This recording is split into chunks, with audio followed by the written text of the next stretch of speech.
It was the seventh round where the problem began, and if you are wondering why the judges gave it to Artur Beterbiev, that was it. Now the question is what happened to Dmitry Bivol, who clearly knows he was fighting a pressure fighter, and all that was needed was for him to keep responding. That was the mistake that cost him to lose, and you might hate the judges, but please watch this analysis to the end to find out more. When Dmitry Bivol stepped into the ring against Artur Beterbiev, the boxing world was poised to witness one of the most anticipated matchups in recent memory. Both men had proven their mettle over the years, and many believed Bivol had the skill set and the strategy to dethrone the unbeaten Beterbiev. From the opening bell, Bivol displayed his usual technical brilliance, maintaining distance, controlling the pace, and using his impeccable timing to land precise shots. But as the fight progressed, a crucial mistake emerged, one that ultimately cost him not only the fight but also any immediate rematch plans. The fight started in Bivol's favor.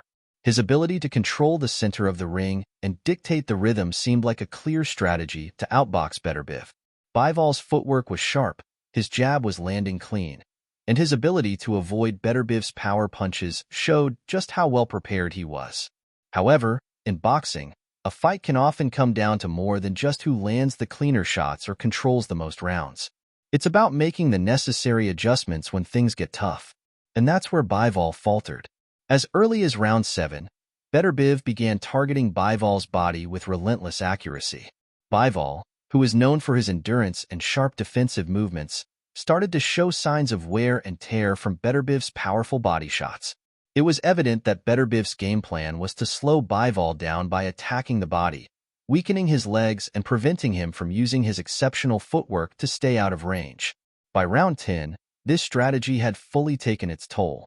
Bivol, visibly slower, wasn't moving as fluidly as he had in the earlier rounds.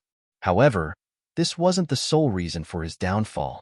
The shocking mistake that cost Bivol the match was his failure to capitalize on the openings created by Beterbiev's bodywork.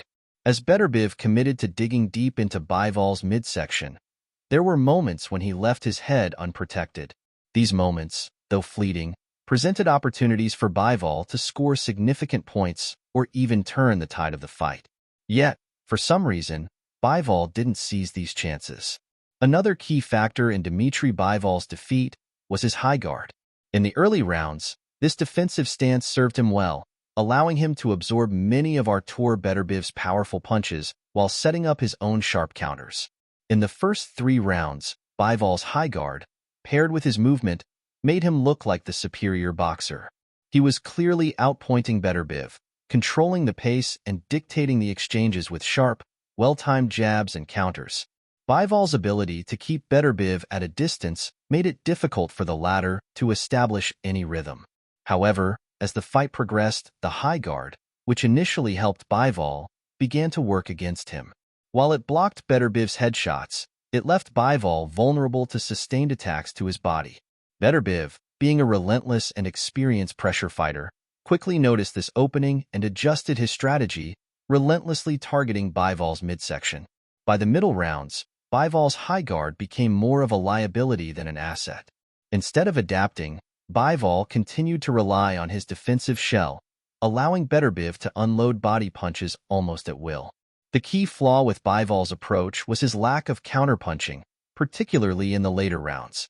By keeping his guard high, he was protecting his head, but Beterbiev's body shots were consistently slowing him down. What was most surprising is that Beterbiev often left his face exposed when committing to those body punches, especially in the later rounds.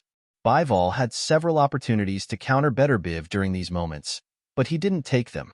This was especially evident in round 11, a decisive moment in the fight. Beterbiev committed fully to bodywork, leaving his head unprotected, yet Bivol hesitated to throw any significant counters. In that crucial 11th round, the fight was still very much within reach for Bivol. Had he capitalized on the openings Beterbiev left when attacking his body, the outcome could have been different. Instead, Bivol stayed in his defensive shell, allowing Beterbiev to dominate the round with his relentless pressure. The momentum Beterbiev built during this round was ultimately the deciding factor in the fight. Bivol's failure to adjust, combined with his over-reliance on the high guard, cost him dearly in those final rounds. Looking ahead to a potential rematch, Bivol's path to victory is clear. He needs to learn from the mistakes of the first fight and make the necessary adjustments. The strategy he used in the first 3 rounds, using movement, jabs, and quick counters, was highly effective and put Beterbiev on the back foot. However, Bivol must recognize that Beterbiev's vulnerability lies in the moments when he commits to his body shots. Bivol needs to make a conscious effort to counterpunch whenever Beterbiev exposes his face while throwing to the body. This adjustment will not only deter Beterbiev from targeting the body so frequently, but it will also open up opportunities for Bivol to land more significant punches and score points. In the rematch, Bivol should stick to his initial game plan from the first 3 rounds, but with added focus on counterpunching.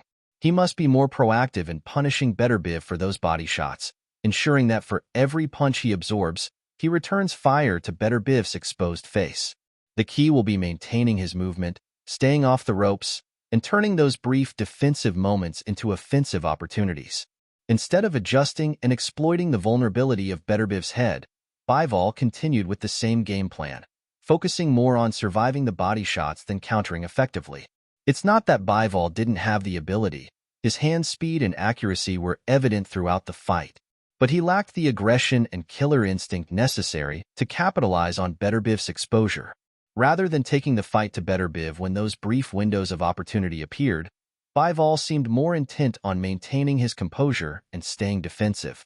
By round 11, it became increasingly clear that Beterbiev's relentless pressure had worn Bivol down, both mentally and physically. The body shots had done their damage, and Bivol's failure to counter effectively had allowed Beterbiev to continue applying pressure without fear of significant retaliation. As Beterbiev continued to march forward, Bivol's output decreased.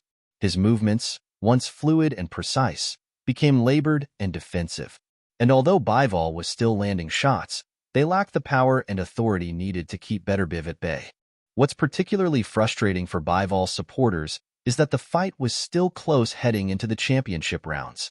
If Bivol had made the necessary adjustments and started targeting Beterbiev's head when the openings appeared, the outcome could have been drastically different. Even a slight increase in his offensive output in those critical moments could have swung the judges' scorecards in his favor.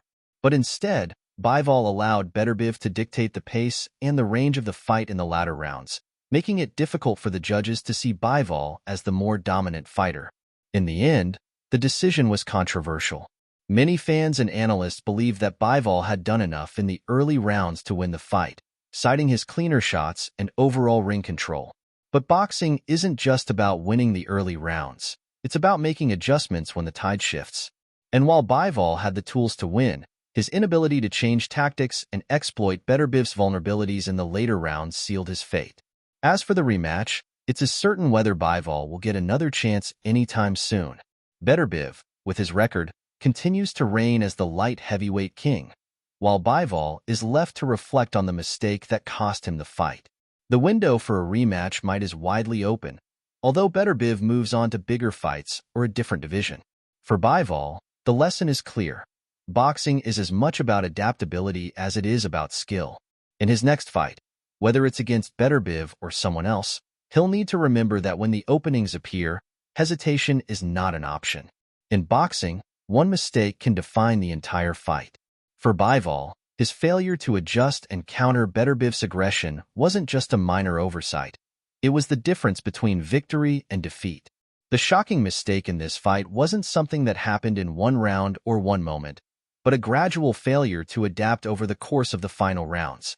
And unfortunately for Bivol, that mistake may cost him more than just this fight. It may cost him his shot at undisputed glory. Do you agree with His Excellency, Turkey Alashik, that we need his rematch? Do you see Bivol correcting his mistakes, or will Beterbiev still prevail? Let me know in the comments section.